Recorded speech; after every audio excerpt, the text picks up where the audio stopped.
नमस्कार, माझे नाव सपना गजेंद्र खेरे. मी वर्ग 8ची विद्यार्थिनी. माझ्या शाळेचे नाव डॉक्टर ए.डी. अत्तेवार विद्यालय तुकटाकळी हे आहे. माझ्या शाळेत झालेल्या महावाचन सोहळा या उपक्रमामध्ये मी सहभाग घेतला व स्वच्छतेची पुजारी हे पुस्तक वाचले. त्या पुस्तकाचे लेखक विद्या रानडे हे होते. माझे नाव चैतन्य प्रमोद वानखडे. मी वर्ग 8ची विद्यार्थिनी. माझ्या शाळेचे नाव डॉक्टर अच्युत तुलप्पा अत्तेवार हायस्कूल तुकटाकळी. माझ्या शाळेमध्ये झालेल्या महावाचन सोहळ्यामध्ये मी सहभाग घेतला आणि स्वराज्याचा श्रीगणेशा हे पुस्तक वाचले. त्या पुस्तकाचे लेखक द्वारकानाथ माधव पितळे हे होते. माझे नाव मनीष कैलास राठोड आहे. मी वर्ग 10 चा विद्यार्थी आहे. माझ्या शाळेचे नाव डॉक्टर ए.डी. अत्तेवार हायस्कूल तुकटाकळी आहे.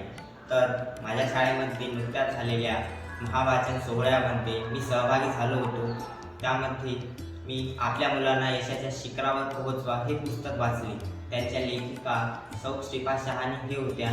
त्यांनी माझे पूर्ण नाव कुमारी अंकिता रामेश्वर चव्हाण. मी वर्ग 10तील विद्यार्थी. माझ्या शाळेचे नाव डॉक्टर ए.डी. अत्तेवार हायस्कूल तुकटाकळी असे आहे. आमच्या शाळेमध्ये महावाचन उत्सव साजरा करण्यात आला होता. त्यामध्ये मी सहभागी झाले. त्यामध्ये मी अग्नी की उडान हे पुस्तक वाचले. अग्नी की उडान हे पुस्तक डॉक्टर ए.पी.जे. अब्दुल कलाम यांच्यावर आधारित आहे. त्यांचे लेखक अरुण तिवारी हे आहेत. Doctor APJ. नमस्कार, माझे पूर्ण नाव कुमारी प्रियंका जाधव. मी वर्ग 8ची विद्यार्थिनी. माझ्या शाळेचे नाव डॉक्टर ए.डी. अत्तेवार हायस्कूल तुकटाकळी असे आहे. माझ्या शाळेमध्ये महावाचन चळवळ 2024 हा उपक्रम राबविण्यात आला आणि त्यामध्ये मी सहभाग सुद्धा घेतला.